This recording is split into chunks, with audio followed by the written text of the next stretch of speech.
Good morning, class. Hopefully, most of you guys will be able to come to the Google meeting today, but for those of you who can't make it for whatever reason, I basically just wanted to go over what we're going to be talking about in the meeting today. So, FYI, big check-in is coming up next week. So, we have big check-in number 2 coming up, and that will include components of the Bibliography Matrix. So, here I am on our History Day organizer, otherwise known as the Bibliography and Notes. That's what I titled it in Schoology. So you should have been working on this for a little while now. Remember, there are some super helpful guides along the way to help you with citing sources, with finding out primary and secondary. And then you should be putting in your primary sources here with proper citations, and then your secondary sources just below that, again with proper citations. And then over on the left-hand side off the screen is that Bibliography Helper for you, again, whenever you need those resources to help guide you with citing your sources. The part that I want to focus on today, though, is the Bibliography Matrix, and you can find that on slide 8. So slide 8 is what I'm talking about today. So as you go through today and in the future, I want you to spend some time, especially today, going through those sources that you've already found. You should already have several cited now, whether it's something that you put into your topic proposal here on slide 10. Remember, these sources that you put on slide 10, you should also properly cite them here into your primary and your secondary boxes. So I would go through those that you found on slide 10 in your topic proposal, and then the additional sources that you have been putting in here, and start marking off this box. So what this box is on slide 8 is it's the way in which you can start to do some really deep, intricate research with your topic. Here is where you're going to start looking for sources that maybe are outside the box thinking. So looking for a variety of kinds of sources. This is like the true work of a historian. Up to this point, you have been just kind of perusing a topic, trying to get to know the topic a little bit better.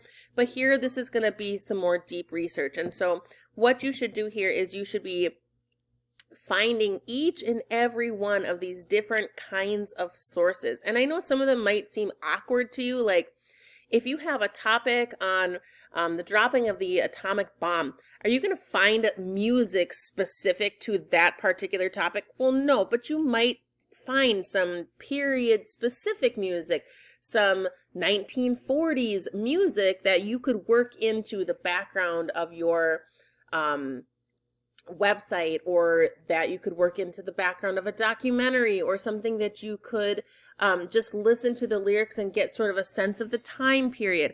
Okay, so yes, music is something that you should find. Some of them are easier than others. At this point, you have likely found a newspaper or magazine. You've likely found a popular culture website. Gosh, I sure hope you found a database. So start checking those off.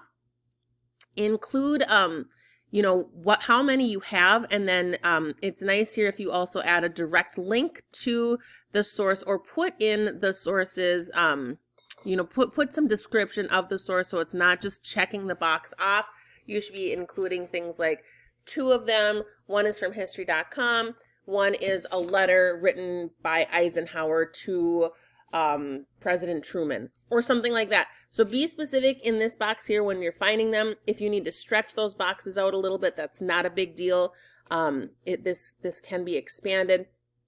And so the whole purpose here is that by check-in number 2, you should have more than half of these boxes done. You should only have just a few empty boxes here. So we've got some work to do finding some specific types of sources, and then expanding our research. All right, so one last thing that I just want to mention with regard to these boxes is that you can find a source that might fit into 2 boxes, and that's okay. So maybe you use a museum website, and maybe in that museum website you are finding a historical photo. So you can say, like here in this museum website, like, yes, Holocaust Museum website, and here, yes, Holocaust Museum website. Don't use a source for more than 2 boxes, but it's okay to use them for 2. This last one, the living expert, wait on that one. This is something that you should not be accessing on your own. And then again, built within are some suggestions as to where you can go to find those things. Obviously, you should be using the Sauk History Day website. And if you need help finding a particular type of source, if it's something you're really just struggling with, then let me know.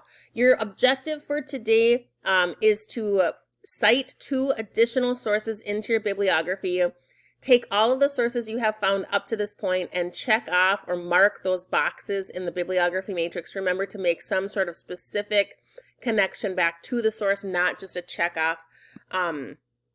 And then you should be taking about 10 bulleted pieces of information down today, if that's how you do notes. Some kids like to bullet their facts. Other kids like to write in more paragraph style. So if you're taking notes and summarizing, then I would say adding 3 paragraph summaries to your notes today. So either 10 bulleted notes or 3 paragraph notes.